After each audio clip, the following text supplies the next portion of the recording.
ఇర్మియా గ్రంథము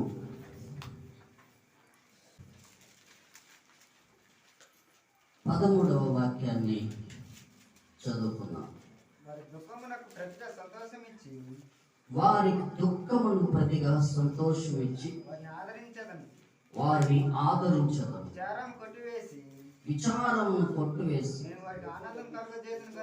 నేను వారికి ఆనందము కలుగజేతును గనుక కన్యకలు యవనులు వృద్ధులను కూడి నాట్యమందు సంతోషించదు. కొవ్వుతో యాజకులను సంతోషపరచదు.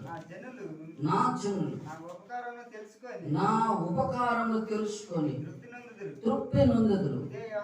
ఇదే యెహోవా వాక్కు. దేవునామకు స్తోత్రం కలుగును గాక. ప్రభువైన యేసుక్రీస్తు మీ అందరికీ వందనాలు. అందరికీ వందనాలు. నా జనులు వారి దుఃఖముతో ఉన్నప్పుడు నేను వారి దుఃఖము కొట్టివేస్తాను. వారి దుఃఖముల ప్రతిగా ఆనందాన్ని ఇస్తాను. విచారమును కొట్టివేసి చదవడం మాట మొదటి నుంచి చదువుకున్నాం. వారి దుఃఖముల ప్రతిగా సంతోషమిచ్చి వారిని ఆదరించదు. విచారమును కొట్టివేసి వారికి ఆనందం కలుగజేదు. కన్యకలు యవనులు వృద్ధులను కూడి నాట్యమందు సంతోషించదు. కొవ్వుతో యాజకులను సంతోషపరచదు. నా జనులు నా ఉపకారం తెలుసుకొని తృప్తి నొందుదురు. ఇది యెహోవా వాక్కు.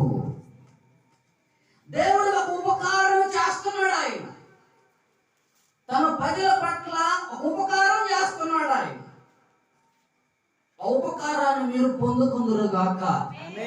ఆ ఉపకారం చేత మీరు తృప్తి పరచబడుదురు గాక. ఆ ఉపకారం చేత మీ విషయాలు కొట్టివేయబడును గాక. ఆ ఉపకారం చేత మీ దుఃఖ దినముల సమాప్తం అగును గాక.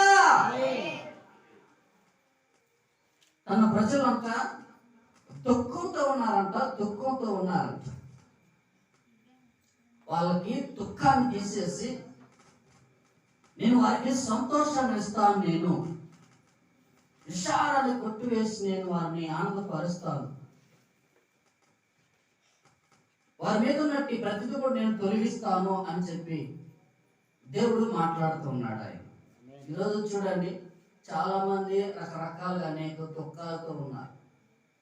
పైకి చూడటానికి బాగానే ఉన్నారు, కానీ హృదయంలో ఏదో ఒక వ్యాధన ఉంది.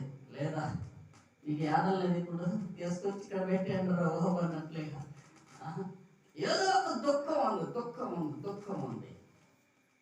నా ప్రజలు దుఃఖంతో ఉన్నారని, నా ప్రజలు విషాదంతో ఉన్నారని నేను వారిని సంతోషపరుస్తున్నా అని చెప్పి దేవుడును ఈ మాటను తెలియజేస్తున్నాడు. ఆయన నా సహోదరుల రకం ప్రార్థనకు వచ్చింది.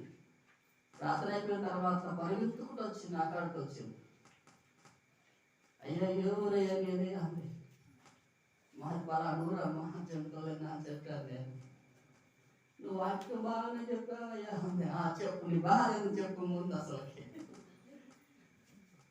మా పాడలు ఇద్దరు అలిగిపోయిందయ్యా, ఒక్కరు కూడా లేదు. కొడుకులుంటే ఇద్దరు తాగుపోతామయ్యా. వాళ్ళు తాగేది ఆ కోడలు కొడితే మళ్ళీ వెళ్ళిపోతా ఉన్నారు. అయ్యా కోడలు వస్తుంటే ప్రార్థన చేయ నాగవుతుంది. వాళ్ళ కొడుకులు తాగుతున్నారు, వాళ్ళని మార్చయ్యా అని చెప్పి ఎట్లా చెప్తున్నా. కోడలు వచ్చేటట్టు మళ్ళీ వచ్చి కాపడా చేసేటట్టు వచ్చి కొద్ది ప్రార్థన చేయ వాళ్ళకి అని చెప్పి ఏడుస్తూ లేకపోతే వచ్చింది. నాకు చాలా కోపం వచ్చింది. ఎందుకు మళ్ళీ వచ్చి తమ్ము తింటాను ఇంట్లో మళ్ళా వచ్చి ఆ తాగుబోతో చెప్తాను తింటానిక. వాళ్ళు పుట్టించుకుంటారు కదా, ఎవడు చేసాడో ప్రార్థన. మరి ఆమె చెప్పింది కదా, పలానా ప్రార్థన చేస్తే మీరు వచ్చారు, మళ్ళీ వచ్చారు మా ఇంటికి అని చెప్పి వాళ్ళు నన్ను తెచ్చారు. అదే కదా ఇది ఈరోజు చేసే పనులు. అదే ఇద్దరు పడలు అలిగిపోయారయ్యా, అలిగిపోయారు. ఎందుకు అలిగిపోయారు అంటే మా కొడుకులు ఇద్దరు తాగుబోతులయ్యా, వాళ్ళు ఒకటే మనం తాగుతూ కొడతా ఉండరయ్యా, వాళ్ళు వచ్చినట్టు ప్రార్థన చేయనట్టు నా కవికి వచ్చి నేను చెప్పాను, ముందు చేయవలసిన వాళ్ళకు కాదు, చేయవలసింది కొడుకులు ప్రార్థన చేయాలని చెప్పాను. దేవుని నామ స్తోత్రం కలిగింది కాక. ముందు నీ కొడుకులకు ప్రార్థన చేయాలి. వాళ్ళు తాగి రాకుండా, తాగొచ్చిన తర్వాత మళ్ళీ వాళ్ళ పిల్లలను కొట్టకుండా ముందు ఏళ్ళ కోసం ప్రార్థన చేయాలి. అలిగిపోయిన వాళ్ళ కోసం చేయాలంట. చూడు ఎంత స్వార్థం, ఎంత స్వార్థంగా. మరి మా కొడుకులు తాగి పాడైపోతున్నారయ్యా, మరి వాళ్ళ కోసం ప్రార్థన చేయండి అని చెప్పి ఇలా అంటున్నా. వాళ్ళ కొడుకులు చెడిపోయిన వాళ్ళనే కానీ ఎందుకు అలిగిపోయారని చెప్పి బుద్ధిమానులు ఇలా తాకాకన్నా చెప్పి తల్లి వాళ్ళ మందలించడం అలిగిపోయినందుకు వారి గురించి మాట్లాడదు. నేను చెప్పాను, నేను వారి గురించి ప్రార్థన చేయను, మీ కొడుకుల గురించి ప్రార్థన చేస్తాను. నేను గ్లాసు నీళ్ళు తీసుకొచ్చుకో, ఆ నీళ్ళు తీసుకొచ్చిన తర్వాత నేను ప్రార్థన చేస్తాను. వాళ్ళు తాగి నీళ్ళలో పోయమని చెప్పాను. దేవుని నామ స్తోత్రాలు కలిగింది కాక. వాళ్ళు బిందెలు పోసాయి, వాళ్ళు వద్దిన ఆహార పదార్థాలు వేసాయి, మొత్తం నీళ్ళు పోసాయి. వాళ్ళు తాగుబోతుతనము మారిపోతుంది, వాటి మీద వాళ్ళకి విరక్తి కలుగుతుందని చెప్పారు. దేవుని నామ స్తోత్రాలు కలిగింది కాక.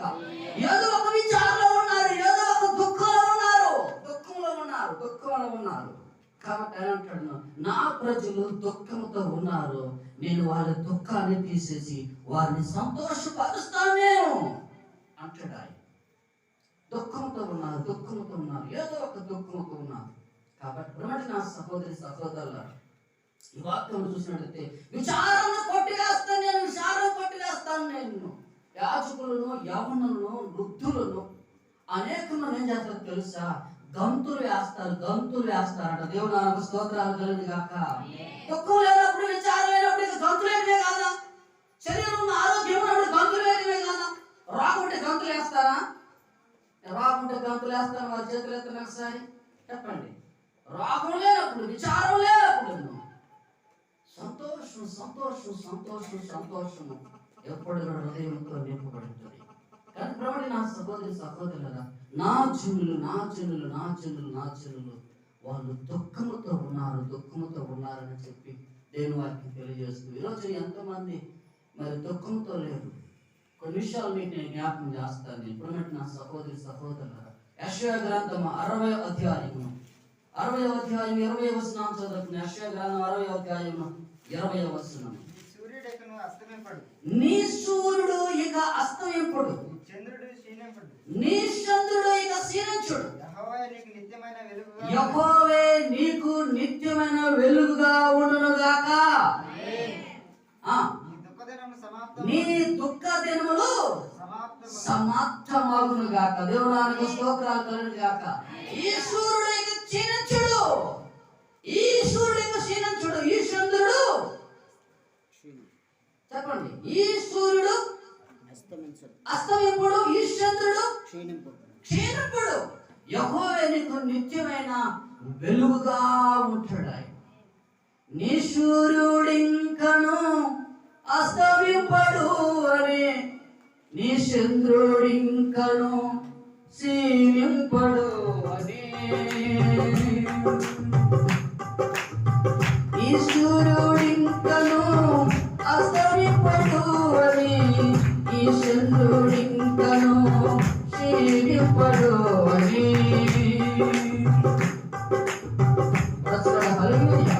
ఈ సూర్యుడు క్షీణించేవాడు కాదు, ఈ చంద్రుడు మరి ఈ సూర్యుడు అస్తమించేవాడు కాదు, ఈ చంద్రుడు క్షీణించేవాడు కాదు. అంటే మనం ఆరాధించే దేవుడు అస్తమించేవాడు కానీ కాదు. క్షీణించే దేవుడును, కులిపోయి చీకుపోయే దేవుడు కాదు. సూర్యుడు అనగా నా సహోదరి సహోదరుడు, నీ సూర్యుడు ఇక్కడ అస్తమింపుడును, నీ చంద్రుడును క్షీణింపుడు. యెహోవా నీకు నిత్యమైన వెలుగుగా ఉంటాడు. ఆయన నిత్యమైన వెలుగు కొంటే ఇంక దుఃఖం ఎందుకు ఉండదు నీకు? దుఃఖం ఉండదు నీకు, చీకటి ఉంటుంది ఇంక నీకు ఏముండదు. నీ దుఃఖ దినములన్నీ కూడా సమాప్తమైపోతాయి. నా జనమా, ఇక నీవు కన్నీరు కార్చవు, నీ కనురెప్పల పడి కన్నీరు వలకవు. నీ తలల మీద నిత్యానందము ఉండునుగాక, నిత్యానందముండునుగాక. కాబట్టి నా సహోదరి సహోదరులారా, నా ప్రజలు దుఃఖంతో ఉన్నారని, వాళ్ళు విచారంలో ఉన్నారని నేను వారిని, వాళ్ళ దుఃఖాన్ని నేను సంతోషం మారుస్తున్నాను, వాళ్ళ దుఃఖాన్ని సంతోషం మారుస్తున్నాను అని చెప్పి ప్రభువు మాట్లాడుతున్నాడు. ఆయన ప్రేమ నా సహోదరి సహోదరులారా, యెషయా గ్రంథం 61వ అధ్యాయమును 2వ వచనం చూసినట్లయితే, దుఃఖమునకు ప్రతిగా భూదండను నేను ఇచ్చదును అంటాడు ఆయన. దుఃఖమునకు ప్రతిగా నేను భూదండను వేస్తాను. నేను షియోనులో దుఃఖించు వారులారా, నేను ఆ దుఃఖమును ప్రతిగా భూదండను ఇస్తానని చెప్పి దేవుని వారిని తెలియజేస్తుంది. ఎందుకంటే నా సహోదరి సహోదరులారా, ఒక సంతతిని, ఒక జనాంగాన్ని మీకు నేను జ్ఞాపకం చేస్తాను. నేను నిర్గమకాండం 7వ వచనం చదువుకున్నాం. మరియు యెహోవా ఇట్లనెను, నా ఐగుప్తులో ఉన్న నా ప్రజలను బాధను నిశ్చయముగా చూచితిని. వారు కష్టపెట్టి వారిని బట్టి వారు పెట్టిన మరణమింటిని వారి దుఃఖాలు నాకు తెలిసినవి. ఎవరి దుఃఖాలంట? నువ్వు బుద్ధు తెల్లవారు లేడు, నీ దుఃఖం పడుచుకున్న వ్యవహారంలో లేడు. ఐగుప్తులో ఉన్న నా ప్రజలను, వాళ్ళ బాధనే చూశాను, వాళ్ళ దుఃఖాలే చూశాను. ఎన్ని రోజులు ఏడ్చాడంటే 430 సంవత్సరాలు ఏడ్చారు. ఎన్ని సంవత్సరాలు ఏడ్చారు?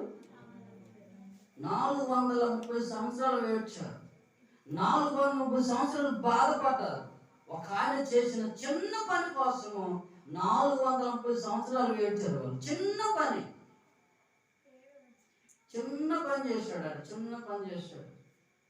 ఈయన ఆత్మతో చేసిన పనికి 430 సంవత్సరాలు బానిసత్వం అనుభవించాల్సి వచ్చింది. దేవుడు అబ్రహాంతో మాట్లాడాడు. ఏమని మాట్లాడాడంటే, అబ్రహాము నేను చూపించే దేశానికి వెళ్ళమని చెప్పాడు. ఆయనకి సంతానం అంటే చాలా ఆసక్తి. ప్రభు చెప్పారు, నీకు నేను సంతానం ఇస్తున్నాను, నీ సంతానం ఆకాశ నక్షత్రం వల్ల చేస్తాను, నీ సంతానాన్ని భూమిని ఇసుకరేణి వల్ల చేస్తాను అని చెప్పి చెప్తా ఉంటే, దేవుడు చెప్తా ఉంటే నీకు ఆశ వచ్చింది. బాగా ఆశ వచ్చింది. ఇప్పుడు సంతానం లేని వారు చూడండి, వాళ్ళు ఎంత ప్రయాసపడుతుంటారు. అక్కడికి వెళ్తే పిల్లలు పడతారేమో, ఇక్కడికి వెళ్తే పిల్లలు పడతారేమో ఆశపడుతుంటారు. మంచిది, ఆశపడుతూ మంచి దేవుడు నా స్తోత్రాలు కలిగింది కాక. ఆ ఒక ప్రాంతం వచ్చిన తర్వాత దేవుడు అబ్రహాముతో మాట్లాడాడు. నువ్వు కనిపిస్తున్న యొక్క దేశం స్వతంత్రించుకో, స్వాధీనపరచుకో అని చెప్పాడు ఆయన. అబ్రహాం ఏమన్నాడంటే, నేను స్వాధీనపరుచుకునే దేశం, నువ్వు నాకు చూపించే దేశం స్వాధీనపరుచుకోవాలంటే నేనేం చేయాలయ్యా అన్నాడు ఆయన. నువ్వు నాకు చూపించే దేశాన్ని నేను స్వాధీనం చేసుకోవాలంటే ఏం చేయాలి అన్నాడు ఆయన. దేవుడు అన్నాడు, 3 ఏళ్ల పెయ్యను, 3 ఏళ్ల మేకను, 3 ఏళ్ల పొట్టేలను, ఒక పామురాన్ని, ఒక పక్షిని, నా 5 అర్పణల గురించి చెప్పాడు ఆయన. 3 ఏళ్ల పొట్టేలను, 3 ఏళ్ల కోడిని, 3 ఏళ్ల మేకను, చదువున్న మాట ఆడికాడు భయనత తీసుకెళ్ళరా అన్నాడు ఆయన. తీసుకెళ్ళమంటే తీసుకెళ్ళరా, ఒకసారి కోసుకెళ్ళి వచ్చాడు ఆయన. ఏం చేశాడు ఆయన? తీసుకెళ్ళరన్నాడు కాబట్టి తీసుకెళ్ళరాకంటే కోసుకెళ్ళి వచ్చాడు ఆయన. 3 ఏళ్ల పెయ్యను, 3 ఏళ్ల మేకను, 3 ఏళ్ల పొట్టేలను, తెల్ల గువ్వను, ఒక పావురపు పిల్లను నా యొద్దకు తెమ్మని ఆజ్ఞతో చెప్పడం. చాలు దేవుడు అన్నాడు, ఈయన 5 వస్తువులు తీసుకెళ్ళా నా కాడికి అన్నాడు ఆయన. అనుకున్నాడు తీసుకొచ్చిన తర్వాత కోసేదే కదా అని చెప్పి ఆయన ముందుగానే కోసాడు. కోడిని పట్టుకురారా అని చెప్పాము. కోడిని కోసుకుని తీసుకొస్తావా? అది సాకుని కూడా వచ్చాము. ఏదైనా మీ పిల్లడు చెప్పండి, ఆ కోడిని పట్టుకురారా అని చెప్తే మా నాన్న పట్టుకురమ్మని కోసుకుని కాదని చెప్పి కోసుకుని ఏమంటారు చెప్పండి? ఇక తీసుకురావాలి బలాపించడానికి కాదా అని చెప్పి కోసి దేవుని కట్టడం దాని ఎదురు ఉంచాడు. చిన్న యొక్క పావురాన్ని, ఆ పావురాన్ని చూస్తానికి పాపం జాలి వేసి పెద్ద పెద్ద కనకరాకను కోసేసాడు.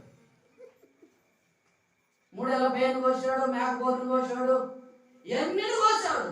కానీ ఆ గోవు పిల్లలు లేకపోతే పాముల పిల్లలు ఏదో కొయ్యాలని పాపం ఎందుకులే అని చెప్పి వాటిని విడిచిపెట్టాడు.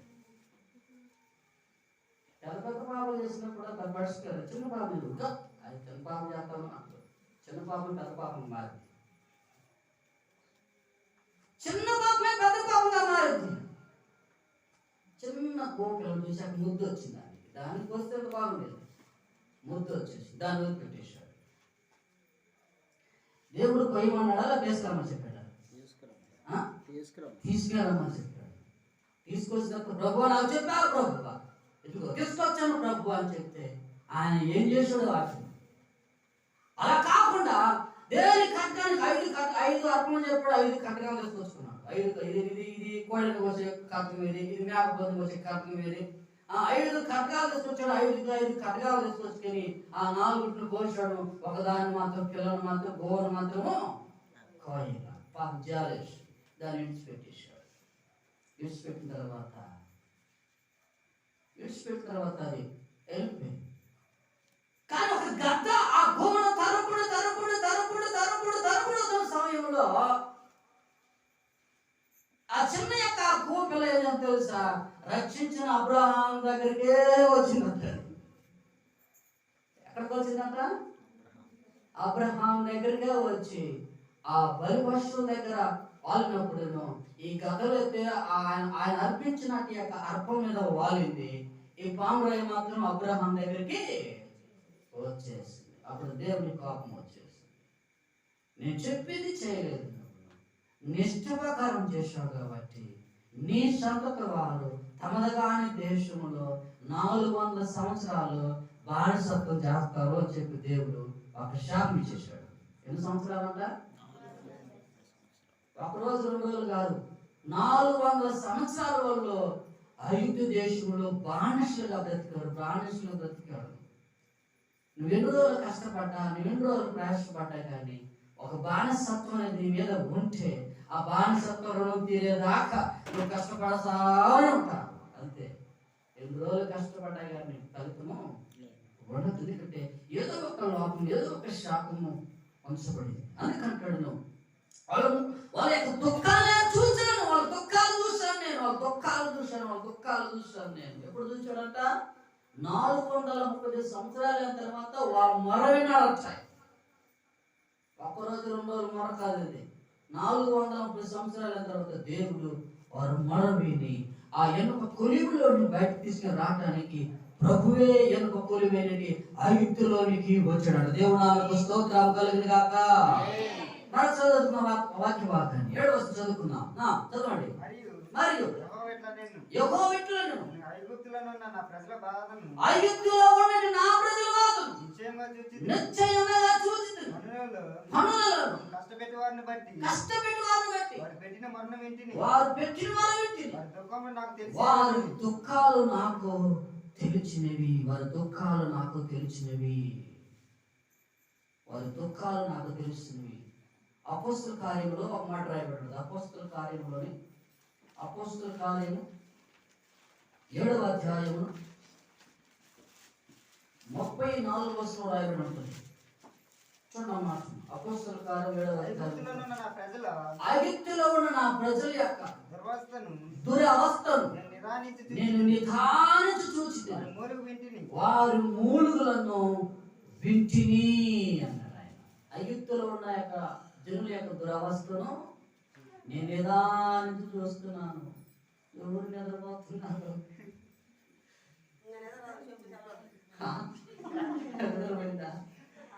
ఎవరు నిద్రపోతున్నారు? నిదానించి ఐగుప్తుల ప్రజలు వాళ్ళు దురవస్థలో ఉన్నప్పుడు అంట ఆయన నిదానించి చూశాడా. దేవుడు నిదానించి చూచి ఆ ఎనుక కొలిమిలో నుండి దేవుడు ఇశ్రాయేలులను విమోచించును. దేవునాలకు స్తోత్రం కలుగును గాక.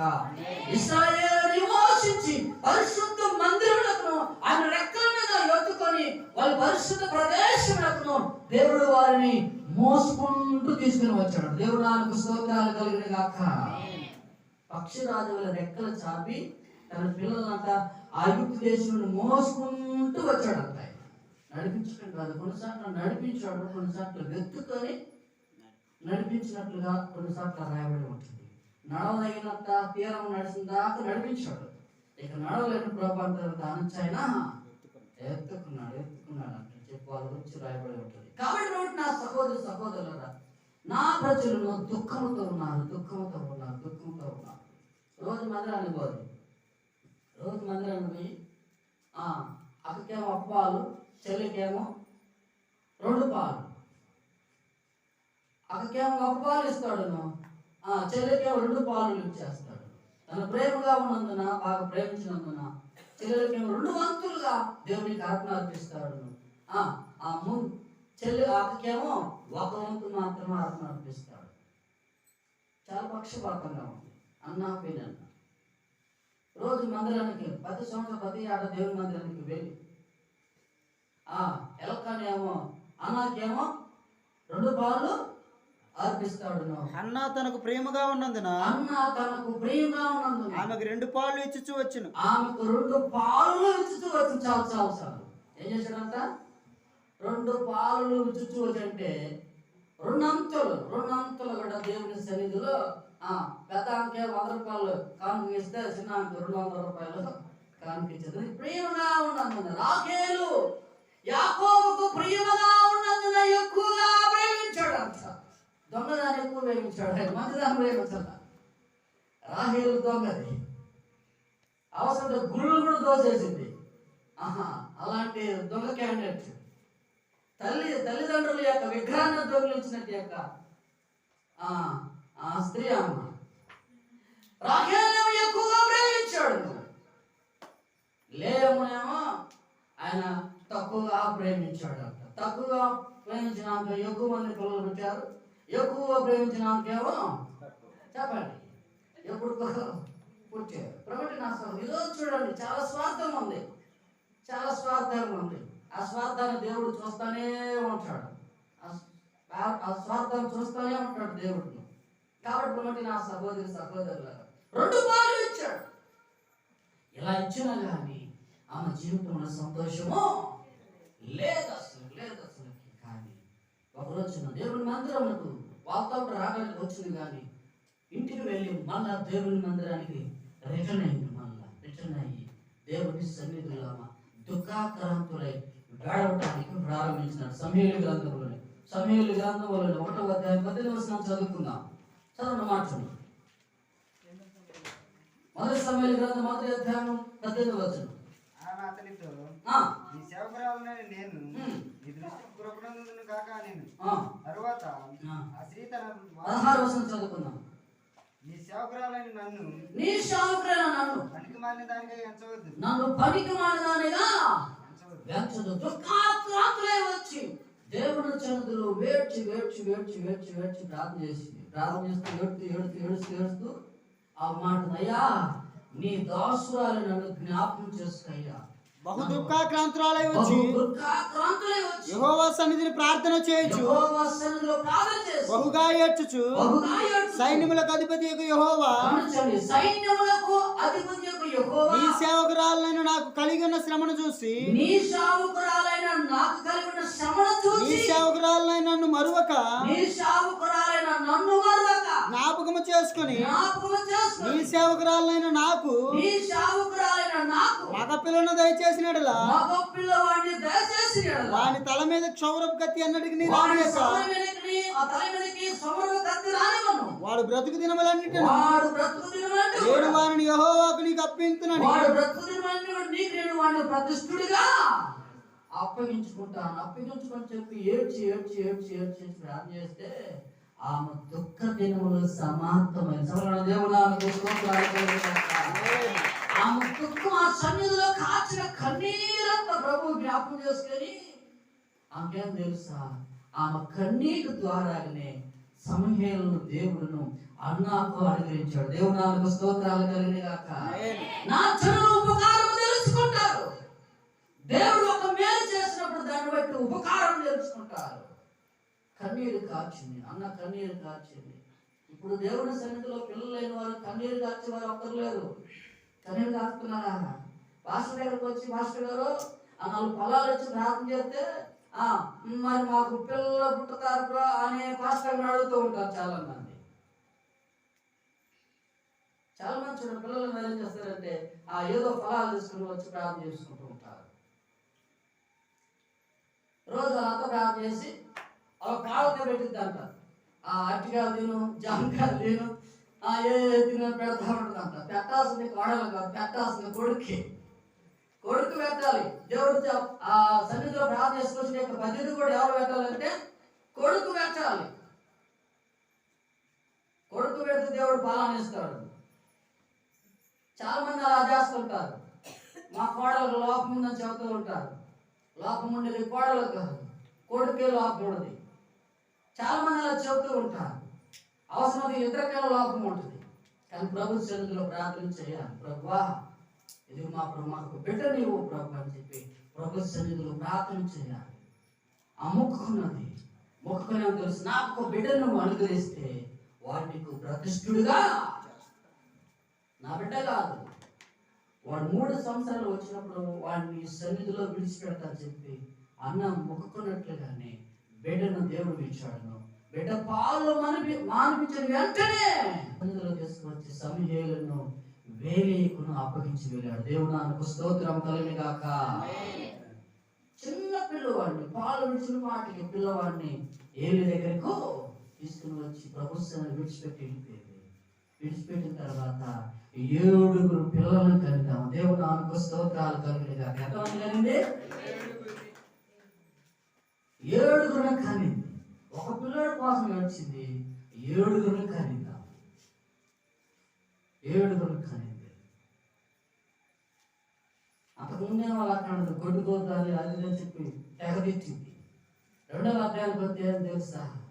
ప్రక్రాంతి నొందిన వారు ఓడిపోతారు. ప్రక్రాంతి నొందిన వారు ఓడిపోతారు. ఎట్లయినా దేవుడు అనంత జ్ఞాని అని చెప్పి దేవుని స్తోత్రాలు కలిగిన గాక. ఈ అనాటిది అనంత జ్ఞాని అని చెప్పింది. ఆగ్రహం పెట్టింది, చూచుచున్న దేవుడవు నీవే అని పెట్టింది. చూచుచున్న దేవుడవు నీవే అని చెప్పి ఆగ్రహ పెడితే అన్న అంటది, నీవు అనంత జ్ఞానివయ్యా. అనంత జ్ఞానుడు యేసు, అనంత జ్ఞాని, లేని వాటిని ఉన్నట్టుగా పిలిచే దేవుడు. అనంత జ్ఞాని యేసు, అనంత జ్ఞాని, లేని వాటిని ఉన్నట్టుగా పిలిచే దేవుడు. లేని వాటిని ఉన్నట్టుగా పిలిచే దేవుడు. సత్తులేని పిల్లలను కుమారు కలిగిన తల్లిగా, సత్తులేని పిల్లలను కుమారు కలిగిన తల్లిగా చేసే దేవుడు. అనంత జ్ఞాని యేసు, అనంత జ్ఞాని, లేని వాటిని ఉన్నట్టుగా పిలిచే దేవుడు. లేని వాటిని ఉన్నట్టుగా పిలిచే దేవుడు. ప్రజలు హల్లెలూయా. లేని వాటిని ఉన్నట్టుగానే పిలిచాడు. అబ్రహాముతో చెప్పాడు, నీ సంతానము ఆకాశ నక్షత్రం వలె అగును అని చెప్పాడు. ఆయన నీ సంతానం ఇశ్రాయేలు వలె ఉండును అని చెప్పాడు. అబ్రహాం ప్రభు చెప్పిన మాట నమ్మాడు. సంతానం లేదు కానీ ఉంటుందని చెప్పాడు. ఆయన దేవుడిని దీవిస్తున్నాను చెప్తున్నాడు. నమ్ముతున్నా మాట?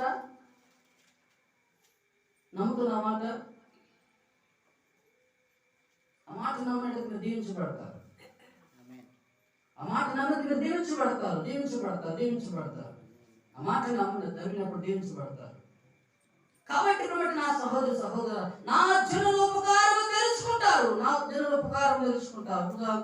అంటాడు ఆయన. యెషయా గ్రంథంలో మాట జ్ఞాపకం చేస్తాను నేను. యెషయా గ్రంథం 38వ అధ్యాయం 3వ వచనం. యెషయా గ్రంథం 38 వచనం. యెహోవా యెహోవా యథార్థ హృదయుడనై యథార్థ హృదయుడనై సత్యముతో నీ సన్నిధి నేను ఎట్లా నడుచుకుంటును, నీ సత్యముతో నీ సన్నిధి ఎట్లా నడుచుకుంటున్నావు, నీ దృష్టికి అనుకూలంగా సమస్తం నేను ఎట్లా నీ జరిగించును, దృష్టికి ఎట్లా అనుకూలం నేను జరిగించాను, కృపతో జ్ఞాపకము చేసుకున్నామని కృపతో జ్ఞాపకం చేసుకోమని హిజ్కియా కన్నీళ్లు విడిచి హిజ్కియా కన్నీరు విడిచెను. ఏం చేశాడంట ఆయన? కన్నీరు విడిచాడు. హిజ్కియా కన్నీరు విడవగానే హిజ్కియా కన్నీరు దేవుడును చూచాడంట. సంఘస్థులారా ప్రార్థనలో సరిగా కూర్చోండి. ఆహా, చక్కగా కూర్చోండి. ప్రార్థనలో నిద్రపోయిన ఈ రాత్రి దీవెనలో లేవండి. సంఘస్థులారా ప్రార్థనలో సరిగా కూర్చోండి. ఆహా, చక్కగా కూర్చోండి. ప్రార్థనలో నిద్రపోయిన ప్రభు దీవెనలు రావండి. సంఘస్థులారా ప్రార్థనలో సరిగా కూర్చోండి. ఆహా, చక్కగా కూర్చోండి. హల్లెలూయా.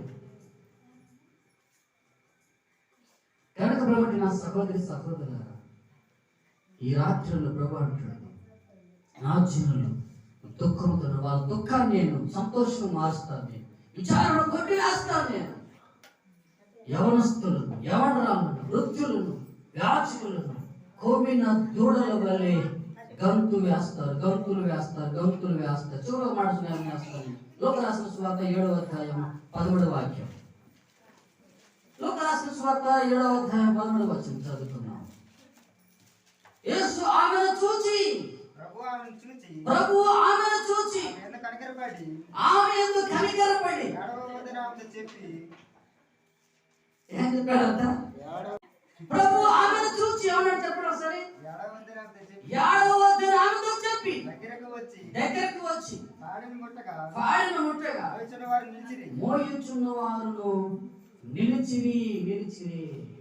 యాయూరు ఆ విధవరాలి యొక్క కుమారుడు చనిపోయినప్పుడు ప్రభు ఆమె దగ్గరకు వచ్చి నువ్వు ఏడవద్దని చెప్పాడు. ఏడవద్దని చెప్పి ప్రభు పాడిన ముట్టినప్పుడు చిన్నవాడును బ్రతికాడు.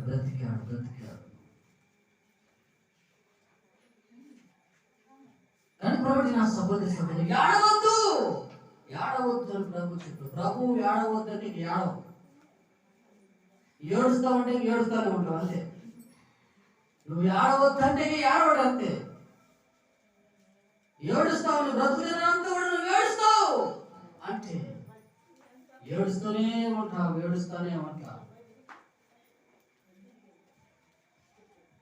తల్లి బిడ్డను ప్రశ్నించిన వాటికే తల్లి అంటుంది. బిడ్డను ప్రశ్నించింది, ఆ బిడ్డను ప్రశ్నించిన తర్వాత తల్లి చచ్చిపోయింది. చచ్చిపోయినట్లు అంటుందామా, ఒరే నువ్వు ఎప్పుడు కూడా ఏడుస్తూనే ఉంటావురా అని చెప్పింది. కానీ తన తండ్రి అంటాడు, ఇతడు వేడ్చేవాడు కాదు, ఇతడు కుడి చేత పుత్రుడు అని చెప్పి యాకోబు బెన్యామీనును ఆశీర్వదిస్తాడు. దేవునాకు స్తోత్రాలు కలిగిన గాక. ఆమె చనిపోయిన సేవను నువ్వు ఏడుస్తావురా, నువ్వు ఏడుస్తావు. బాల కోసం ఏడుస్తావు, అమ్మ కోసం ఏడుస్తావు, నువ్వు ప్రతి విషయంలో నువ్వు ఏడుస్తావురా, నువ్వు దుఃఖపుత్రుడు మార్చి పెడతావురా నువ్వు అని తల్లి చెప్తే యాకోబు అంటున్నాడు, నో, ఇతడు దుఃఖపుత్రుడే ఉండడానికి వీలు లేదు, ఇతడు కుడి చేత పుత్రుడుగా ఉంటాడు, ఇతడు నా భుజం మీద నివసించే పుత్రుడుగా ఉంటాడని చెప్పి బెన్యామీను గురించి యాకోబు మాట్లాడతాడు. కానీ నా సహోదరుడు బెన్యామీను అంటే దేవుడు అంట భుజం మీద ఎత్తుకుని మోసాడు. సభలో దేవుడు రాబెట్టు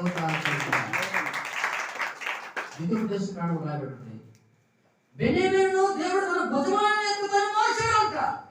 ఎందుకంటే ఆ తల్లి లేదు కాబట్టి అతని భుజంలో ఎత్తుకొని మోసాడు అంట. కాబట్టి నా సహోదరులారా, నా జనులు వారి దుఃఖం నేను తీర్చేస్తాను చెప్పి ప్రభు అంటాడు. నన్ను తల వంచండి, ప్రార్థన చేస్తున్నారు. మోకరించండి. అందరూ మోకరించండి. అందరూ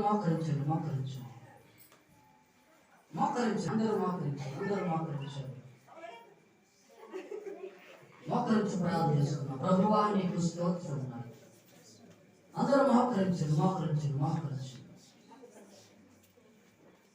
వారి దుఃఖములకు నేను సంతోషమిస్తాను. విచారణ కొట్టివేస్తే నేను వారిని ఆనందపరుస్తాను.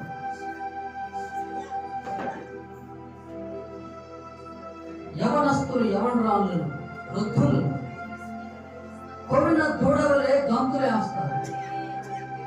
యాజకులను కొవ్వు చేత తృప్తిపరచబడతారు. దైవ జనులు తృప్తిగా జీవించదురుగాక.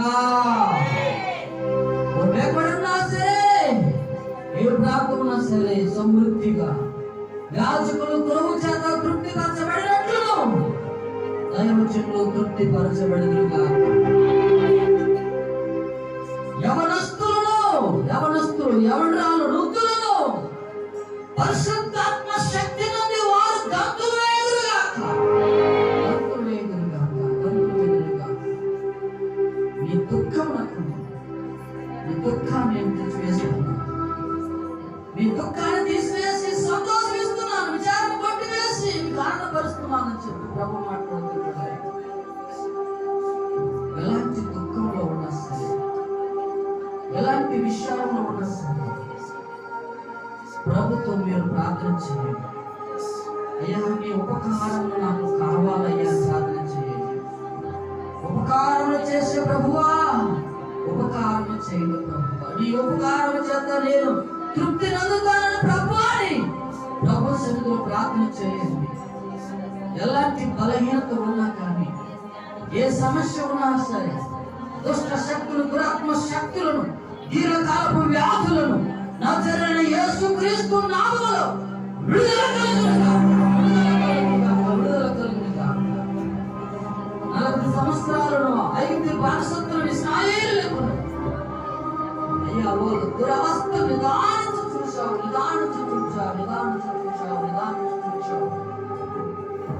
వాళ్ళు మూలుగులు విన్నావు. మా మూలుగులు వినువాడవు నీవు, మా సమస్యను కనుగొనవాడవు నీవే. మా సమస్య నా ప్రభు మీరు పరిష్కరించువాడవు నీవే.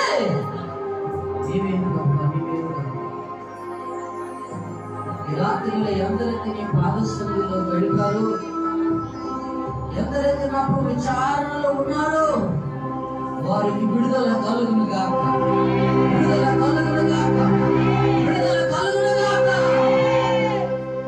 అప్పనే బానిసత్వం, రోగమనే బానిసత్వం, వ్యసనమనే బానిసత్వం, శరీరచ్చలనే బానిసత్వం, వీటన్నిటిలో విడుదల కలుగునుగాక.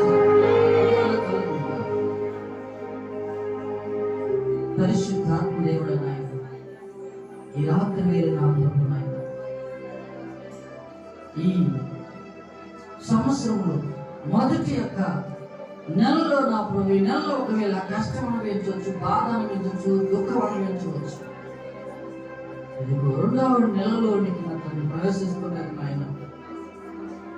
2వ నెల 2వ తారీఖున నా ప్రభు క్రీస్తు యొక్క పూర్వం నా ప్రభు సొలొమోను మందిరం నిర్మించినప్పుడయ్యా, ఆ మందిరానికి నా ప్రభు నాయన కావలసిన వసతులన్నీ కూడా సమకూర్చారు. Thank you Jesus. పరిశుద్ధాత్మ దేవుడు నాయన, 2వ నెల మనకు ఆశీర్వాదకరముగా మారునుగాక.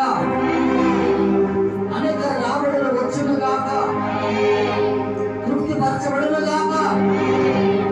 పక్షిరాజుల మీద కొత్తగా మారునుగాక. మీరు ఆలయాక సమస్యలక పక్షిరాజులే మీరు తృప్తి నొందురుగాక. పరిశుద్ధాత్మ దేవుడు నాయన, ఇప్పుడే నా ప్రభు మీ శరీరంలో ఎలాంటి బలహీనత ఉందో ప్రభు సన్నిధిలో మీరు ప్రార్థన చేయండి. అన్న ప్రార్థన చేస్తుంది. అయ్యా నీ సన్నిధిలో నేను కాస్తున్న కన్నీరుని జ్ఞాపకం చేస్తున్నప్పుడు, ఒక బిడ్డను ఇవ్వయ్యా అని ప్రార్థన చేస్తున్నప్పుడు ప్రభు ఆమె కన్నీరు చూచాడు. ప్రభు సన్నిధిలో కన్నీరు కావచ్చు. ఏ సమస్య ఉన్నా కానీ ప్రభు సన్నిధిలో కన్నీరు కావచ్చు. ఎలాంటి రోగం ఉన్నా కన్నీరు కావచ్చు. సర్వశక్తిమంతుడు మనతో ఉన్నాడు. ఈ సూర్యుడు అస్తమింపడు, ఈ చంద్రుడు క్షీణించడు. యెహోవా నీకు నిత్యమైన వెలుగుగా ఉంటాడు. ఆయన యెహోవా నిన్ను నిత్యము నడిపించును గాక. నీరు కట్టిన తోట వలె ఉండును గాక.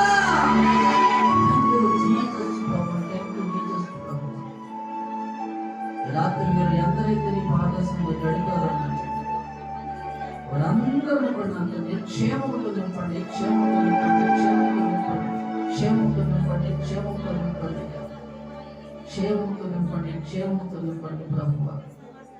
ఎలాంటి సమస్య ఉన్నప్పుడు నాకు విడుదల పడాయి, విడుదల పడాయి. తృప్తి పరచబడును గాక, తృప్తి కలుగును గాక. జీసస్ మీరే నా ప్రభు, రాత్రి అట్టి కృపతో నింపమని నజరేయుడైన యేసు నామములో ప్రార్థిస్తున్నాము తండ్రి. ఆమేన్, ఆమేన్.